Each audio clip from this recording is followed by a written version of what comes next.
Electromagnetism का पूरा knowledge हमारा 4 इक्वेशन में सम अप किया है मैक्सवेल ने, और वो जो 4 प्रिंसिपल्स हैं उसमें से the most important principle, the first principle is Gauss theorem.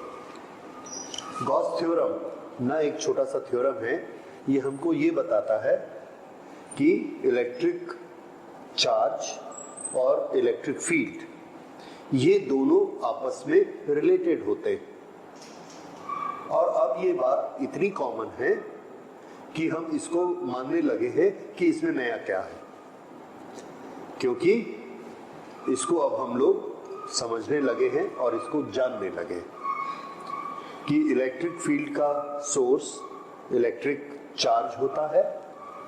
अगर कहीं पर इलेक्ट्रिक फील्ड है तो इसका मतलब है उसके पीछे कहीं ना कहीं इलेक्ट्रिक चार्ज है। ऐसा हो ही नहीं सकता कि यहां पर इलेक्ट्रिक फील्ड है और चार्ज नहीं है। दूसरी चीज, अगर कहीं इलेक्ट्रिक चार्ज है तो वो अपने चारों तरफ एक इलेक्ट्रिक फील्ड बनाएगा ही बनाएगा। ये नहीं हो सकता कि एक चार्ज है और वो इलेक्ट्रिक फील्ड नहीं बना रहा है। ये जो फैक्ट है शुरू में, इलेक्ट्रिक चार्ज और इलेक्ट्रिक फील्ड, ये चीज हमको गॉस ने बताई, और यही चीज गॉस थ्योरम में और ज्यादा टेक्निकल फॉर्म में और ज्यादा एग्जैक्ट फॉर्मेट में हमको बताई गई कि ये रिलेशन कैसा होता है। हाँ, यहां पर उन्होंने जो हेल्प ली वो एक नई क्वांटिटी की हेल्प ली जिसको उन्होंने इलेक्ट्रिक फ्लक्स कहा। और पिछले लेक्चर में हम देख चुके हैं कि इलेक्ट्रिक फ्लक्स किसको कहते हैं। किसी स्पेस में जहां इलेक्ट्रिक फील्ड है, उस इलेक्ट्रिक फील्ड में जब हम कोई सरफेस रखेंगे तो electric field multiplied by area of that surface is electric flux. और उसको हम क्या मान सकते हैं? उसको हम मान सकते हैं that is quantum of the electric flux. Electric flux की का कितनी क्वांटिटी है, स्केलर क्वांटिटी, वो इलेक्ट्रिक फ्लक्स है। और ये इक्वेशन हम कर चुके हैं कि इलेक्ट्रिक फ्लक्स फाई किसी भी लोकेशन में जो इलेक्ट्रिक फील्ड की इंटेंसिटी होती है और जिस एरिया को हम कंसीडर कर रहे हैं, एक एरिया होना जरूरी है, तभी इलेक्ट्रिक फ्लक्स की कल्पना की जा सकती है। So electric flux is equal to intensity of electric field multiplied by area kept in it, and this is the electric flux linked to that area, और कहीं का नहीं, उसी एरिया के साथ जो लिंक है उस इलेक्ट्रिक फ्लक्स की कैलकुलेशन ऐसी है। इसके बाद हमने एक चीज और स्टडी की थी कि अगर हम एक क्लोज्ड सरफेस लेते हैं, क्लोज्ड सरफेस का कंसेप्ट हमने देखा था, एक फुटबॉल जैसा शेल क्लोज्ड सरफेस है, एक क्यूबॉइड, जो ये एक क्यूबॉइड है, ये एक क्लोज्ड सरफेस है,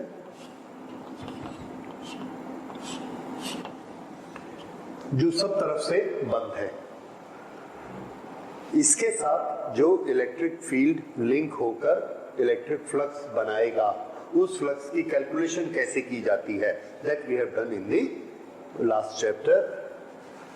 हर एक सरफेस के साथ में फ्लक्स लिंक निकालेंगे, सबको ऐड करेंगे, टोटल फ्लक्स बनेगा। ओके, तो ये दो चीजें, flux linked with closed surface, ये हम पढ़ चुके। अब फिर से इस पर आते हैं कि गॉस थ्योरम हमको क्या बताता है।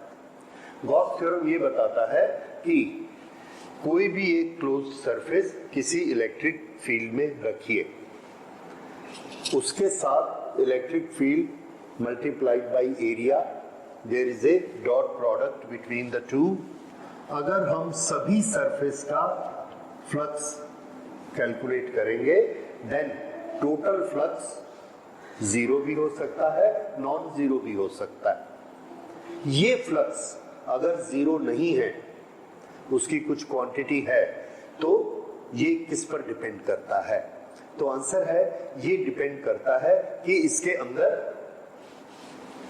अंदर कोई चार्ज है या नहीं। अगर इसके अंदर चार्ज है तो इसका नेट फ्लक्स कभी भी जीरो नहीं होगा।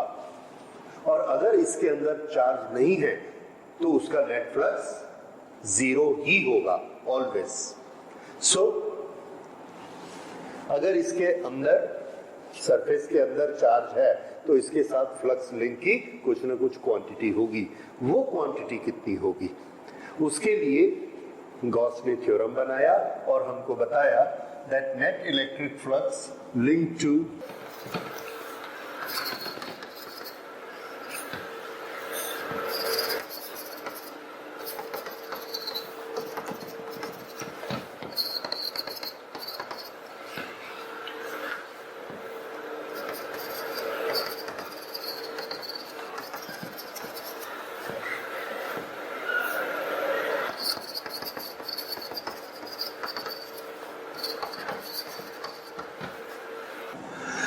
net electric flux linked to a closed surface placed in the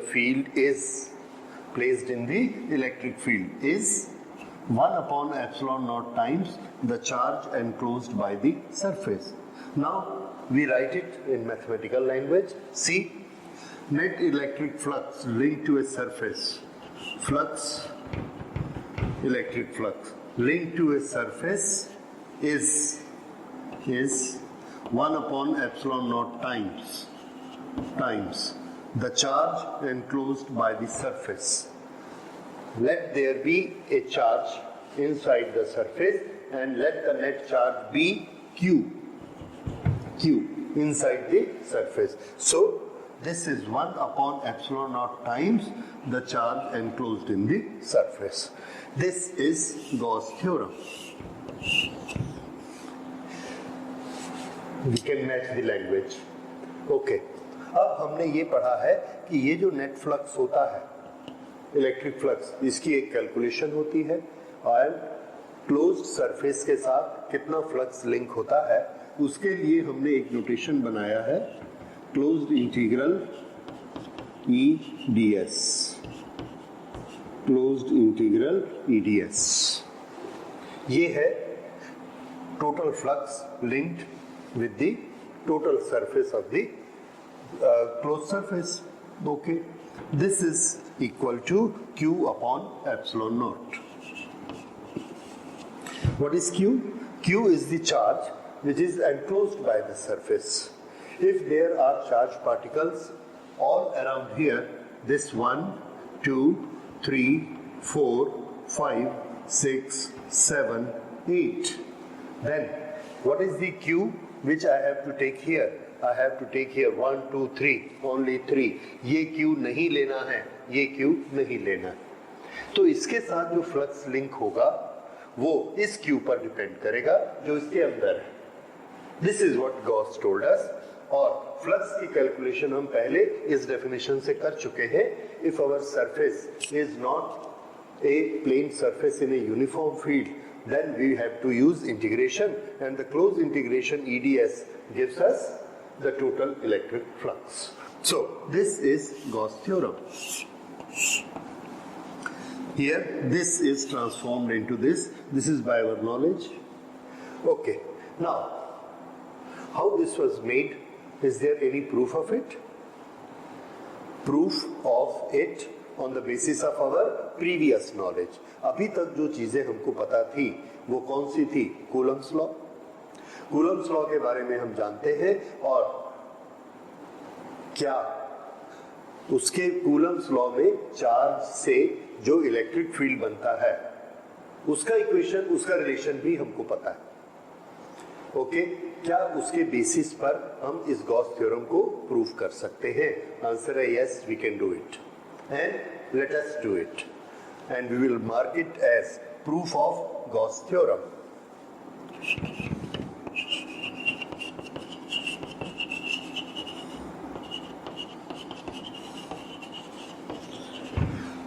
Okay, here is a spherical shell. For the convenience of our calculation, we take the closed surface in the shape of spherical shell. This has got a center, it has got a radius, okay. We have placed a charge in it, let that charge be Q at the center.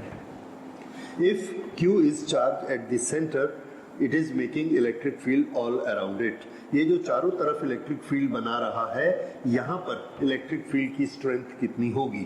तो answer है यहाँ electric field की strength होगी, electric field is equal to 1/4 pi epsilon naught Q upon R square. ये यहाँ electric field की strength है. Okay, this we will write here. Electric field is that. Okay, now we take a very small area over here. This area is ds. Now this electric field linked with this area ds, if we multiply the two, make a dot product of the two, and what is the magnitude of dot product? EA cos theta. So we must know theta also. तो ये अगर ds है तो इसका area vector इधर है. Electric field charge से बाहर की तरफ जाएगा, ये this way. So this is direction of here, this is direction of electric field, and if this is area then this is direction of area vector also. And what is the angle between them? 0. So when we say that flux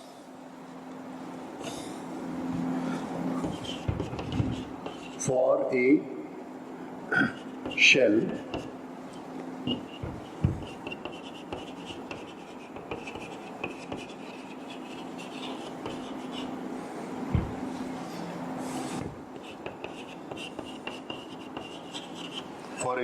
in which charge Q is placed at the center,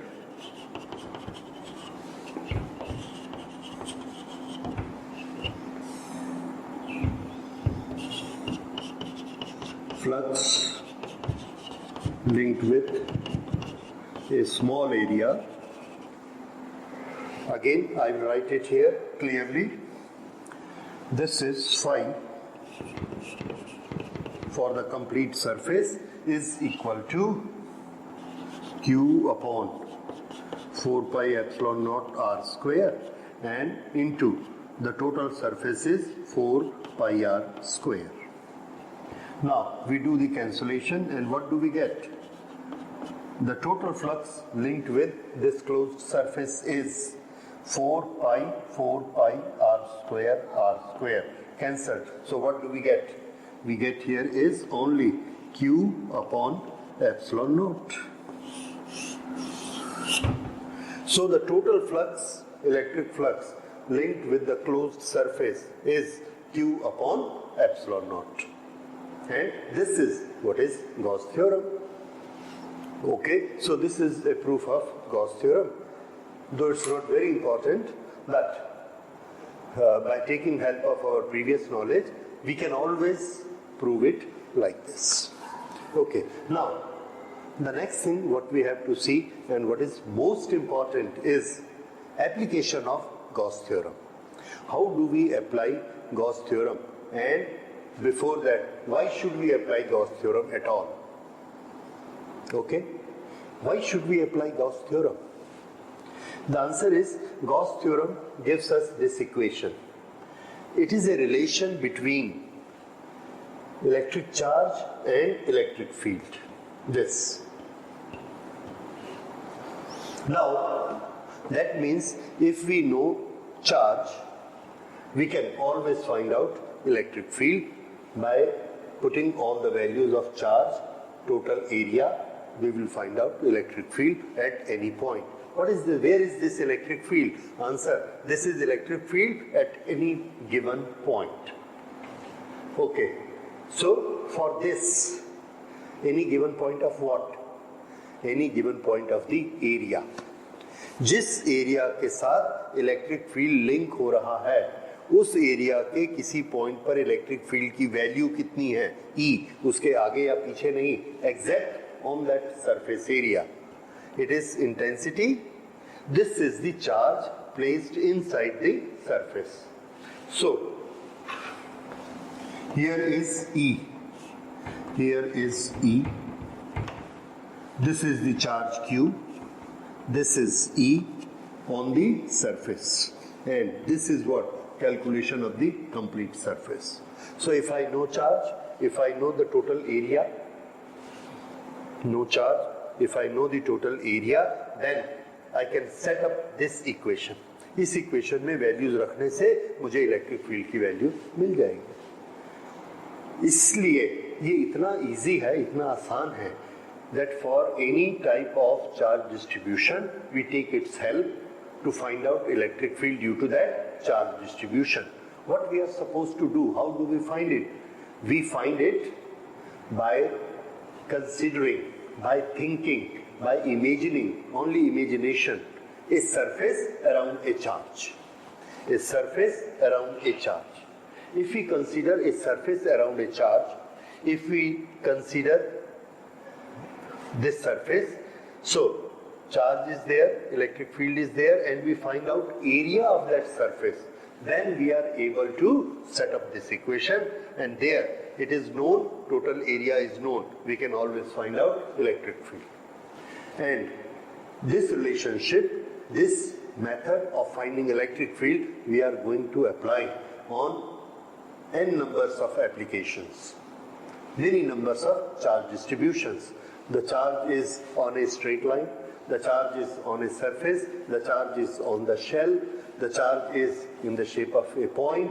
For all this, we can find out electric field notation, electric field formula by using Gauss theorem. So now let us see that.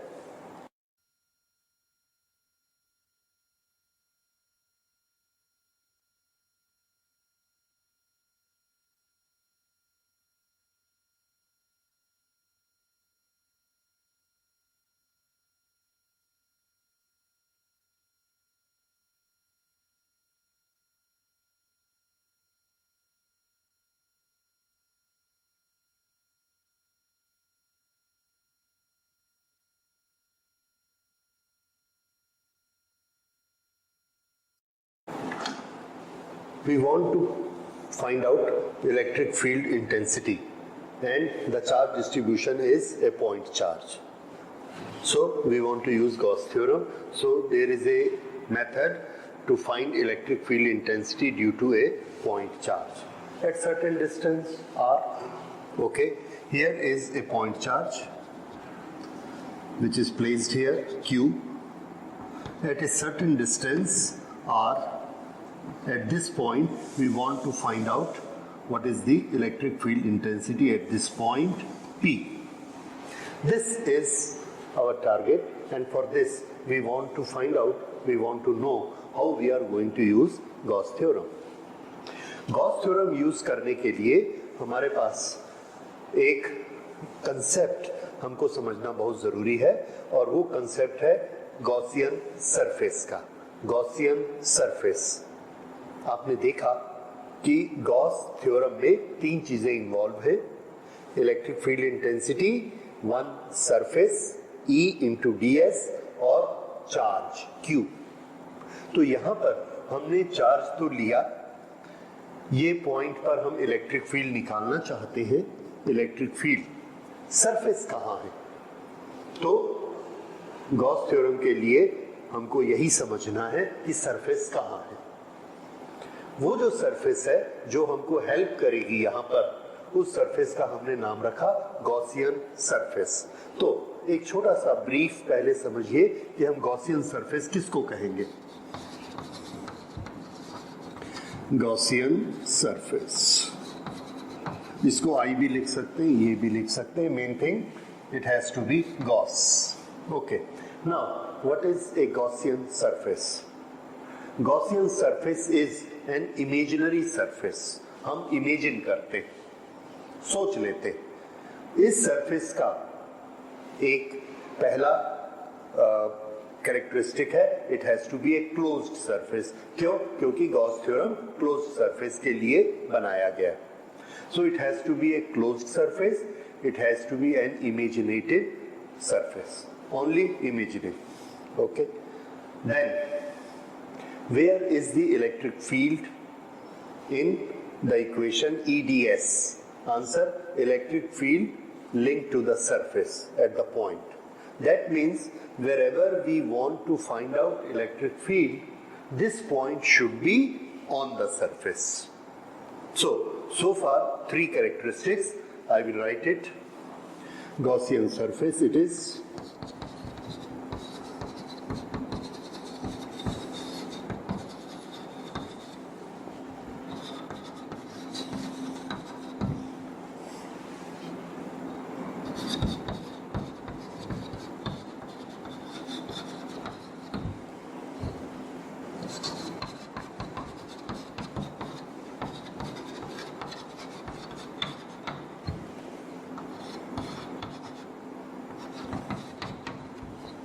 So 1, 2, 3. But these are not its main characteristic. What comes challenged to us? Challenge to us is we have to imagine such a surface in which there is a symmetry. Symmetry of what? किस चीज की symmetry हमको चाहिए? तो देखिए हमारा formula क्या है? हमारा फॉर्मूला है that flux, when we want to calculate flux, the flux is equal to E into A into cos theta. If there is a large surface, and E at every point is changing. If this is a surface and here the value of E is very strong, here the value of E is weak. That means E is changing from point to point. Then we will say E is not symmetrical. What we want? We want E should be symmetrical so that we can take it as a constant. Right. So we will try to make such a surface where E is symmetrical. How we make it, I will tell you. Then, other thing, theta. This theta for different points. What is area? Okay, I will write it this way. E ds cos theta, and we will make integration of it for the closed surface. Area का closed surface का integration ही क्या होता है? E. तो ये जो E, what is this theta? Theta is angle between area vector and electric field vector. Electric field vector and area vector, ये इनके बीच का एंगल थीटा. अब अगर हमने यहाँ पर एक छोटा सा ds लिया और यहाँ कैलकुलेशन की, जब हम यहाँ कैलकुलेशन करते हैं तो ये डायरेक्शन है इलेक्ट्रिक फील्ड की और इस एरिया का ये परपेंडिकुलर है वेक्टर, यूनिट वेक्टर ds. इस लोकेशन में ये इलेक्ट्रिक फील्ड है और ये एरिया की डायरेक्शन परपेंडिकुलर लिया ये ds vector which is normal to the surface. Area vector हमने क्या सोचा हुआ है? It will always be normal to the area, normal to the area surface. तो यहाँ पर ये ऐसा मुड़ा हुआ है तो ये इधर आ गया, यहाँ पर इधर आ गया. इस तरह से अलग अलग जगह पर हमको थीटा की वैल्यू अलग अलग मिल रही है. फिर से यहाँ पर ये r छोटा है, इलेक्ट्रिक फील्ड स्ट्रॉन्ग होगा. यहाँ पर r बड़ा है, इलेक्ट्रिक फील्ड वीक हो जाएगा. यहाँ पर थीटा की वैल्यू कम है, यहाँ थीटा की वैल्यू ज्यादा है. इतनी ज्यादा इरेगुलरिटीज हैं that mathematically we can not calculate it. इसको हम कैलकुलेट नहीं कर सकते. कैसे कैलकुलेट कर सकते हैं? तो मैं आपको एक सजेशन देता हूं कि अगर हमारी सरफेस ऐसी है और यहाँ पर इलेक्ट्रिक फील्ड है 5 न्यूटन पर कूलम इस डायरेक्शन में, यहाँ है 5 न्यूटन पर कूलम, यहाँ पर है 5 न्यूटन पर कूलम, यहाँ पर 5 न्यूटन पर coulomb at every point, then this E will come out of the integration because it is a constant for the complete surface. एक चीज हो गई. दूसरा, थीटा यहाँ पर एरिया वेक्टर के साथ ये थीटा कितना है? 0. यहाँ एरिया वेक्टर के साथ थीटा कितना, 0, यहाँ पर भी 0, यहाँ पर भी 0, everywhere it is same 0. So whether it is 0, whether it is 20, whether it is 90, जो भी है हर जगह एक जैसा है. Because it is same at every point, we can take it as a constant. If we take it as a constant, then this will also come out. अब हमारे पास सिर्फ क्या बचा, E और cos थीटा, ये दोनों हमने कांस्टेंट करके इंटीग्रेशन के बाहर निकाल लिए. Now we have to do the integration of only one variable ds. और जो भी शेप हमको सरफेस की दी जाएगी उसका टोटल सरफेस एरिया हमको आता है. If it is a flat surface, if it is a cuboid, then we know it is equal to 6a square. If it is a sphere, it is 4 pi r square. If it is a cylinder, then it is 2 pi r multiplied by L plus top and bottom. इस तरह से हमको help मिलती है. तो हम क्या चाहते हैं, फिर से मैं वापस आता हूं, हम क्या चाहते हैं, हम ये चाहते हैं कि हम ऐसी सरफेस चुने जहां E की वैल्यू हर पॉइंट पर सेम हो. There should be a symmetry in the strength of electric field, और हर पॉइंट पर थीटा की वैल्यू सेम हो. There should be a symmetry at angle theta. Then it will be very convenient to do the calculation. क्या ऐसी surface हमको हमेशा मिलेगी? We will try. नहीं भी मिल सकती है. पर अगर नहीं मिलेगी तो हम क्या करेंगे? अगर नहीं मिलेगी तो हम क्या कर सकते हैं? Still we have a method to do it. And what is that method? We will make our surface in such a way that the closed surface will be bifurcated into more than one surface. जैसे हमारे पास cuboid है,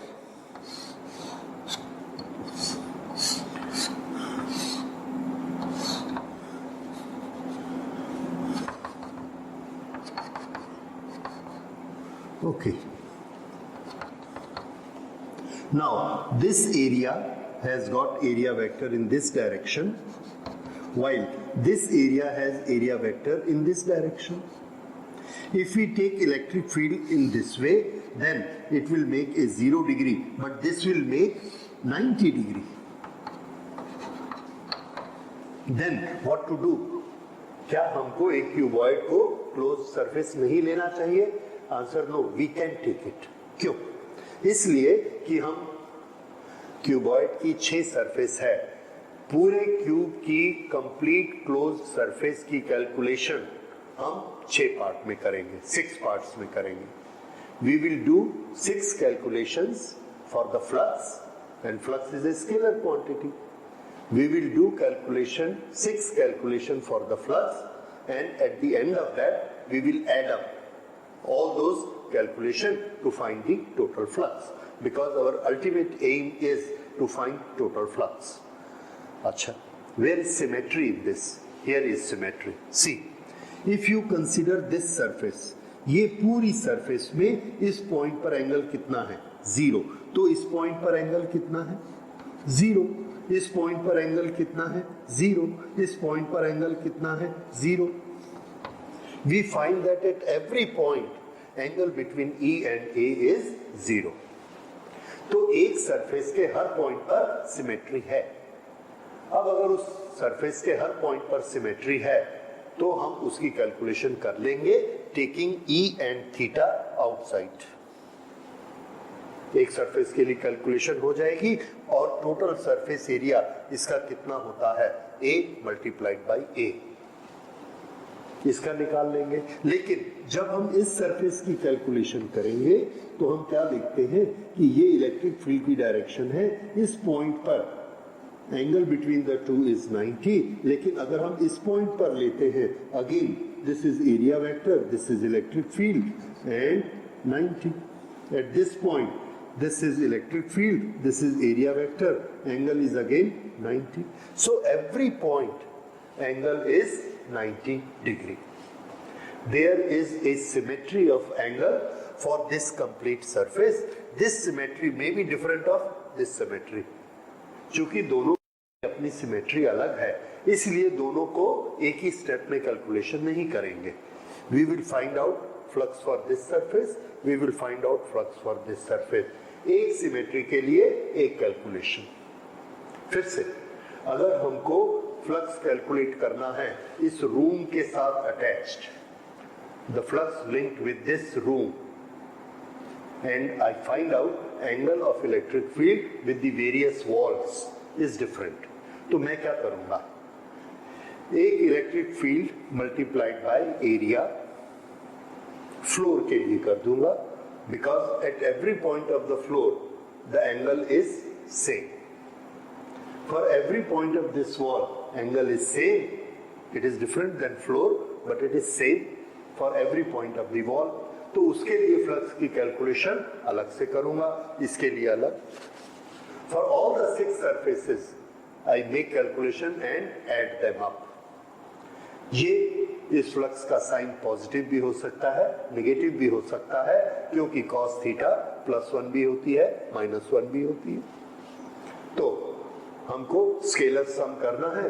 we will do scalar sum of all the 6 values and we get the total flux. So हम बात क्या कर रहे थे originally?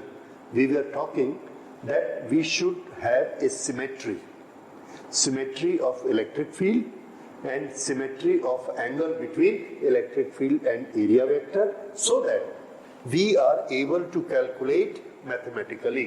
अगर हम symmetry नहीं लेंगे तो calculation नहीं होगी.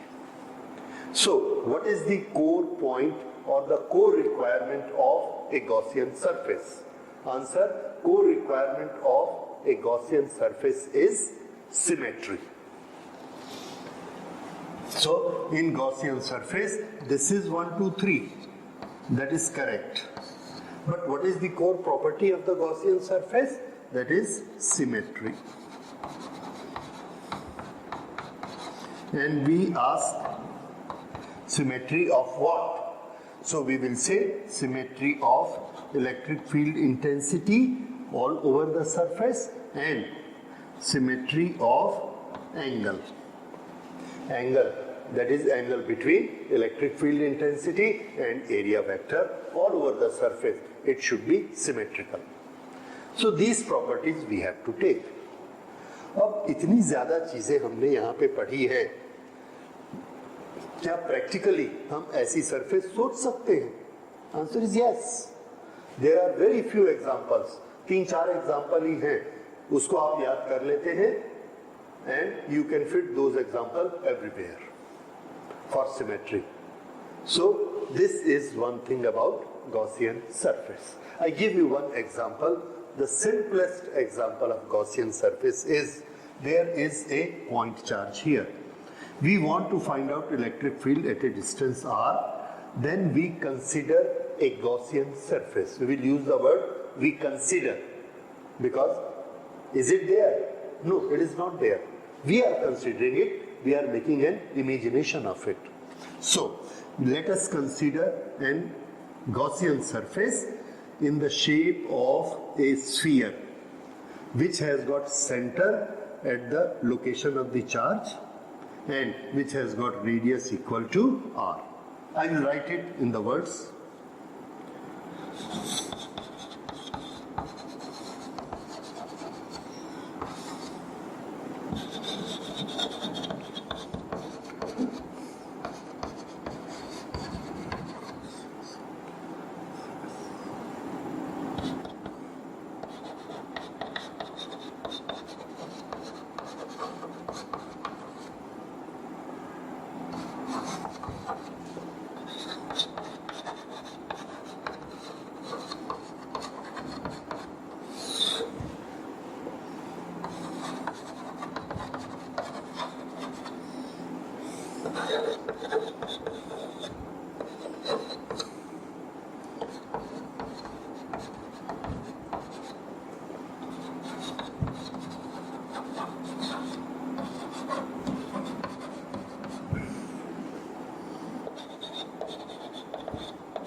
So that P lies on the surface. Now, let's consider a Gaussian surface with the shape of a spherical shell which has got center at Q, its radius is R, and now when we make the spherical shell, here,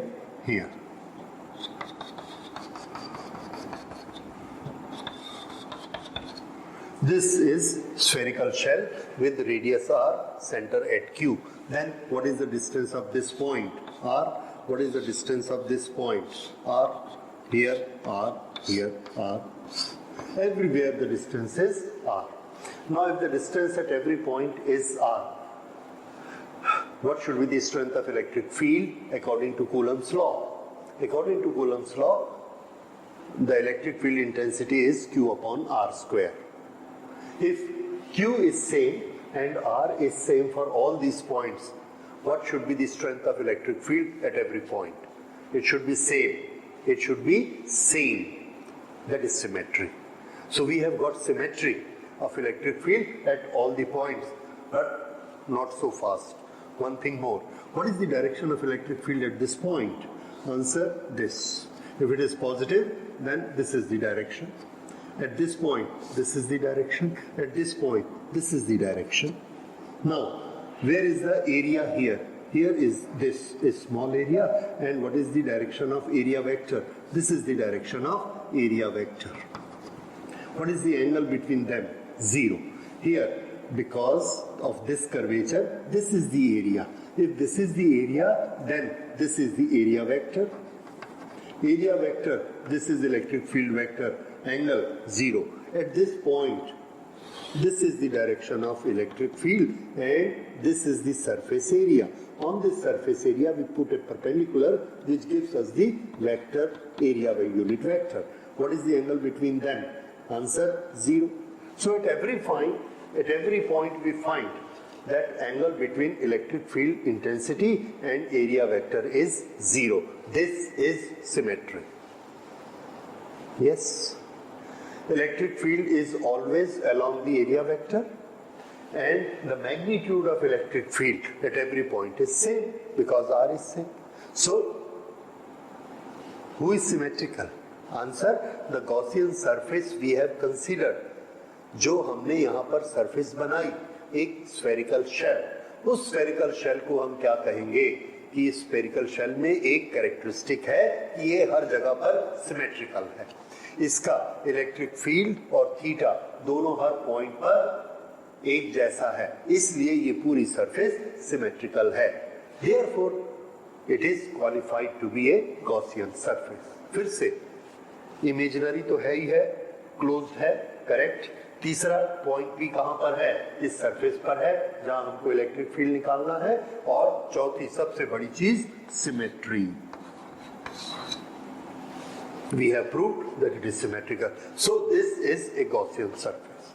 So whenever we are going to get next example of the charge distribution, we will not give so much time to explain symmetry. Now you understand what is meant by symmetry. Symmetry आप समझ गए? तो अगली बार से हम सिर्फ surface बना देंगे and we will do it very fast. That this is a symmetrical surface. You have to consider two things: the distance R, so that electric field strength is same. Number 2, the angle between area vector and electric field vector. That should always be same. It may be 0 or it may be 90 at all the places. That is symmetrical. So in this particular case, this becomes the Gaussian surface. But हम लोग आगे बढ़ रहे हैं क्या निकालने के लिए? To find electric field intensity due to point charge. तो इलेक्ट्रिक फील्ड इंटेंसिटी हम कैसे निकालेंगे? E की वैल्यू हमको निकालनी. हमको क्या पता है? हमको सिर्फ ये पता है कि चार्ज की क्वांटिटी Q है और जिस पॉइंट पर इलेक्ट्रिक फील्ड निकालना है उसका डिस्टेंस कितना है? R. तो यहाँ पर इलेक्ट्रिक फील्ड निकालने के लिए हमको 4 स्टेप में कैलकुलेशन करनी है. 4 स्टेप्स. पहला स्टेप हमने अभी किया. Our first step is consider a Gaussian surface. और Gaussian surface की क्या properties होती हैं? That we have all seen. Now we go to the next point. What will be our second point of calculation. You will remember all these points. Now you can write all the 4 points and remember them. But whenever you are writing a proof, you need not to write all the 4 points. You have to remember them and do your calculation writing it. ये 4 point आप याद रखेंगे, लेकिन calculation इस 4 के अनुसार करनी है, इन चारों को लिखना नहीं है. तो पहला पॉइंट क्या है? To consider a Gaussian surface, वो हमने यहाँ बना लिया. अब दूसरा पॉइंट देखिए. ओके, पहला पॉइंट अभी कंप्लीट नहीं हुआ है. पहले पॉइंट में हमको बताना है कि हमने ये गॉसियन सरफेस ली है, और साथ में ये भी पॉइंट आउट करना है that please see electric field is symmetrical why. Please see theta is symmetrical why. एक एक लाइन में उसका डिस्क्रिप्शन हम दे देंगे. I will write it for you here. So as a step 1 we will consider a Gaussian surface. We will write down which is the Gaussian surface we have selected. Then we will specify what is the symmetry of E in our considered Gaussian surface and what is the symmetry of theta. Okay, this is our first part done. In the second part, we will consider, you see, Gauss theorem is E ds cos theta is equal to charge upon epsilon naught. This is so. In the second part, we will start calculating left hand side. Okay, so calculate closed integral E ds cos theta. This will be our second step, and with this we will reach a logical solution which will be based on the charge and the various distances if these are given to us. But we will find value of E ds cos theta.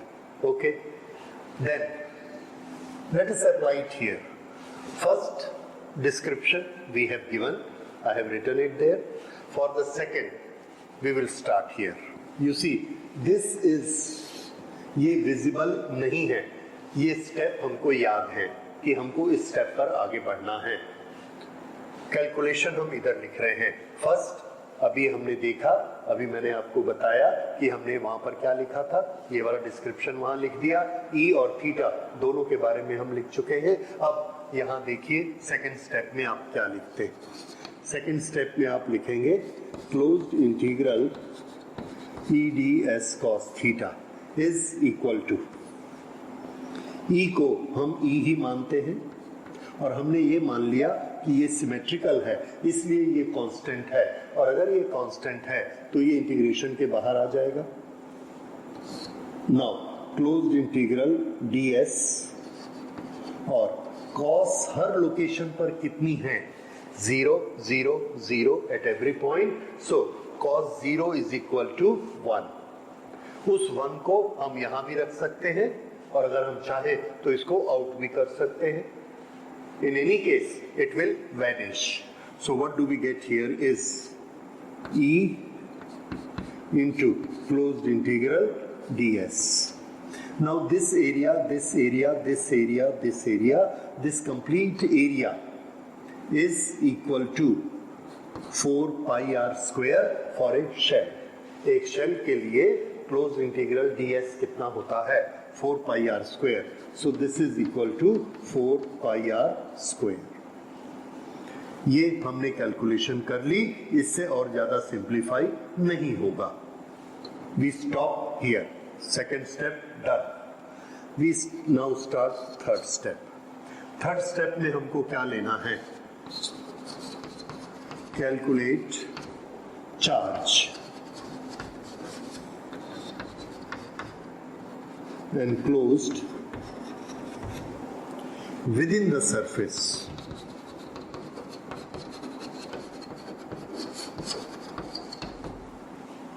This is very important. Within, यहां पर ये हमारा shell है, इसके अंदर कितना charge है? Q. So we will write here charge within surface is equal to Q. इस पर्टिकुलर केस में हमको कोई कैलकुलेशन नहीं करनी पड़ रही. अगर नहीं कैलकुलेशन करनी पड़ रही है, we are not compelled to do any calculation, then we will simply write it. That's done. Okay. Now we go to the next, that is fourth and final step. Here, quote Gauss theorem.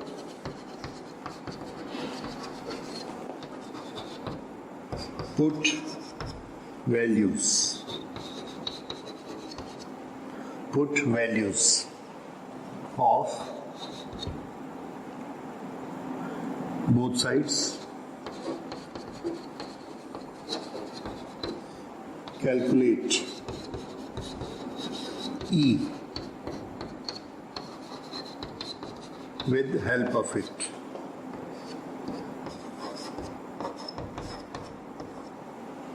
With help of it. Okay. Here we apply it.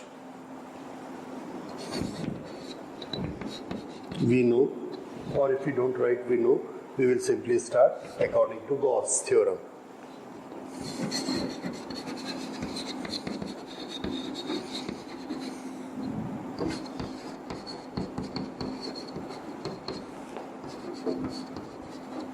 And here we will write putting the values.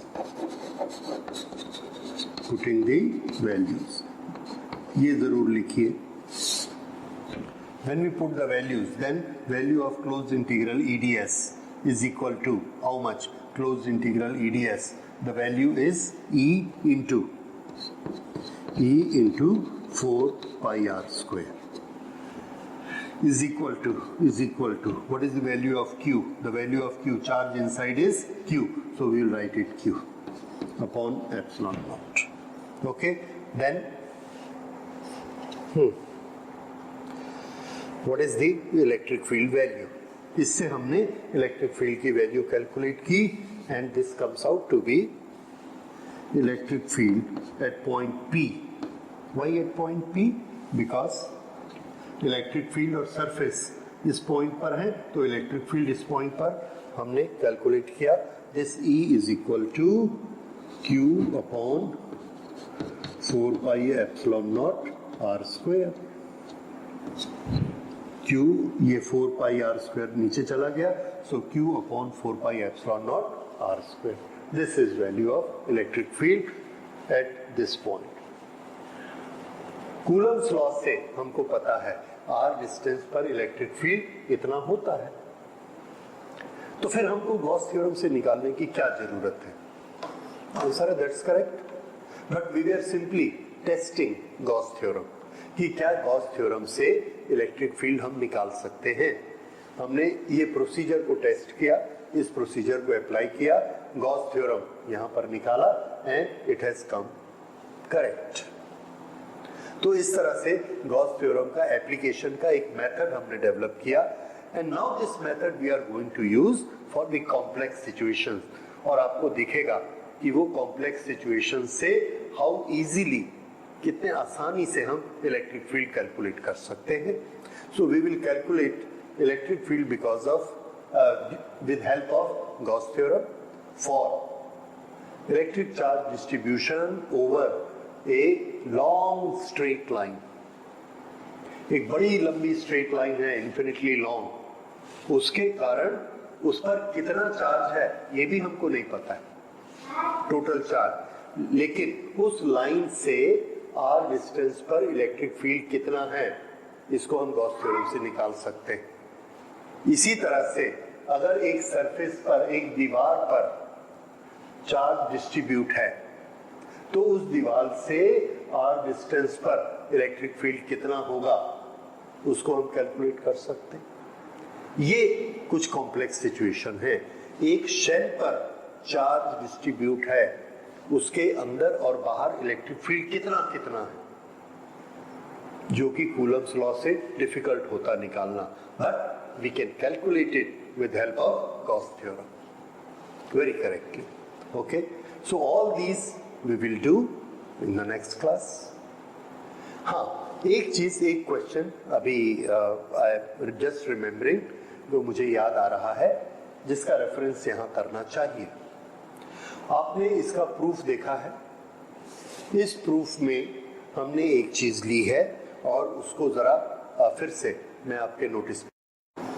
तो जब हम Coulomb's law से इसका proof देख रहे थे, तो एक चीज देखिए, यहाँ पर हमने कहाँ किया है, यस हियर।